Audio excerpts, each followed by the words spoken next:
back here with Channel 199 at the Oscar Pistorius trial. I'm joined in studio now by civil litigation attorney who has a passion for the legalities pertaining to social media, David Dadic. Well, thank you so much for joining me tonight, David. Thank you, Emma. Well, I've been following you on Twitter since the bail application of Oscar Pistorius last year, and I've noticed that you spend an awful lot of your time replying to people asking you legal questions online. Tell me about that. Well, I think that's where it started.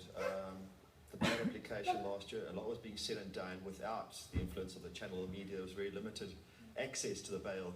So I just started tweeting a few answers and giving a few impressions of what was going on, and it just kind of just took off from there. At some point, I eventually got into BBC International, and it was quite an explosion. But that's where it took off, and I think that's kind of where it's maintained, especially now, is just trying to help people understand what they're seeing before them, and doing what I can in terms of, empowering my followers and letting them be educated in the process, because there's a lot of places to ask questions.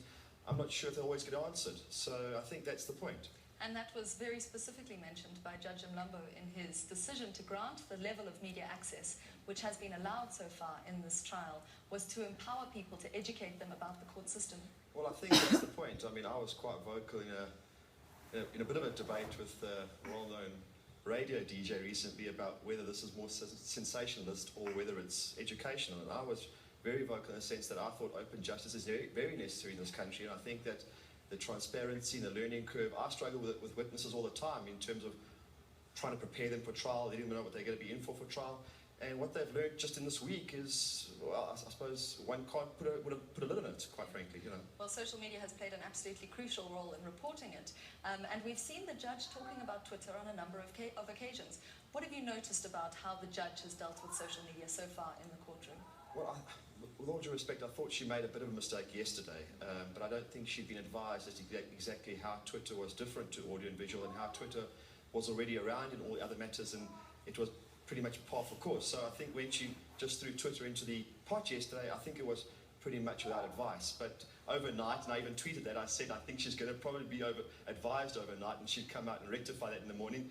And that's exactly what happened. First thing in the morning, she came out and Twitter was back on board. So yeah, I think she may have just not had an exact grasp at the time, but certainly with enough advice around, she got there. Yeah, well, I was very relieved to see that ruling, which I'm sure you were too. Sure. Now, I've seen you answering all these questions. You must be getting the same questions again and again. Which questions have you seen pop up repeatedly? I'm not sure if it's something about me or my account, but for whatever reason, people think that I know a lot about how much these attorneys are making.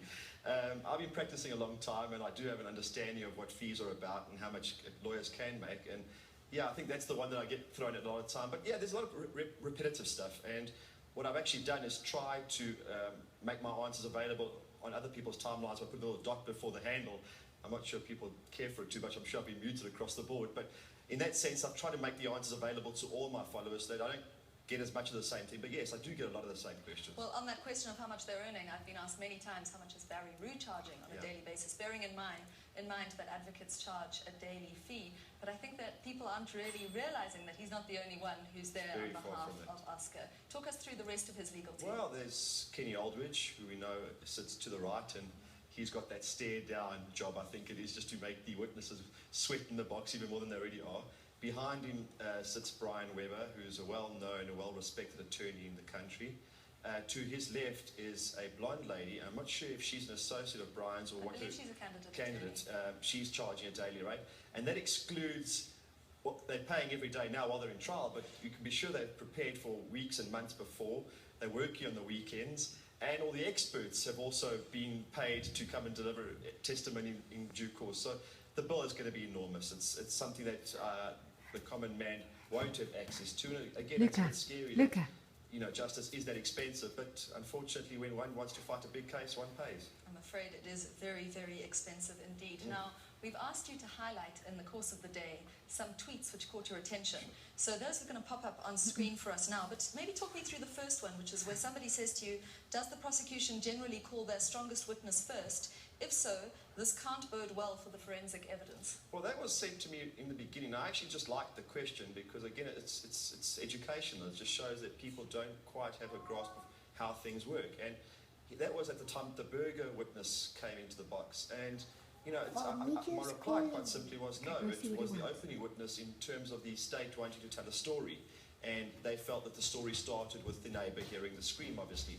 But no, it's got nothing to do with the strength of the witness. It's just the way Nell wishes to put his case together. And you would have noticed that he also kind of jumps all over the place. And that's a tactic we attorneys like to do, is we don't want to keep our opponents, their preparation in place. So we kind of throw them off by giving them too many witnesses in our witness list, or giving them a different line of attack. So we keep them thinking. And he's probably done that as well with calling in the ammunition witnesses now along the way as well, which kind of just changes the game a little bit. Well, I think that's been very, very interesting. Firstly, the order of the witnesses, starting with the neighbours, jumping to one of the gun-related charges with the ex-girlfriend Samantha Taylor, then going to the post-mortem evidence, going back to the gun-related charge. A lot of people have been asking me on Twitter, there are 107 witnesses on the state's list. How many of those would you say would be called?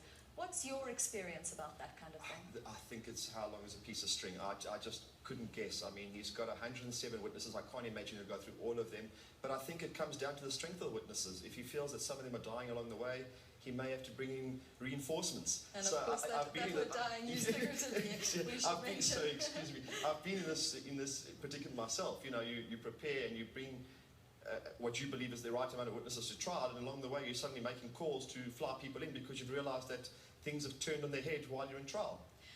The next question that you've highlighted on Twitter is particularly interesting for me, and that's somebody asking you, if hypothetically Oscar was guilty, would Advocate Roo want to know this or not? Is it personal preference or crucial? Now, there's a myriad of laws that apply to this. Talk us through it. Well, I think that the law, in my mind, has been a little bit murkied because of what we've been seeing on the channel with Mr. Shapiro, who says he wants to know. In South Africa, we're not allowed to know. The minute you know, you have to report. You are given a version. The version has to be a version of legality. It has to be a version of truthfulness to the best of what the person's telling you. And that's the version you give. If that version starts steering down a line of criminality, or it is a version where the person's open up to you, you can't lie to the court. You can't start telling a story to the court to protect the person and basically lie. That can't happen. So you have to either give up or give in. I'm very glad that you highlighted that, because we have to remember that while Robert Shapiro has given us incredible insights, we have to remember that his frame of reference is the American legal system and not the South African system. And in South Africa, we certainly cannot mislead a court if we know we're acting for a guilty party.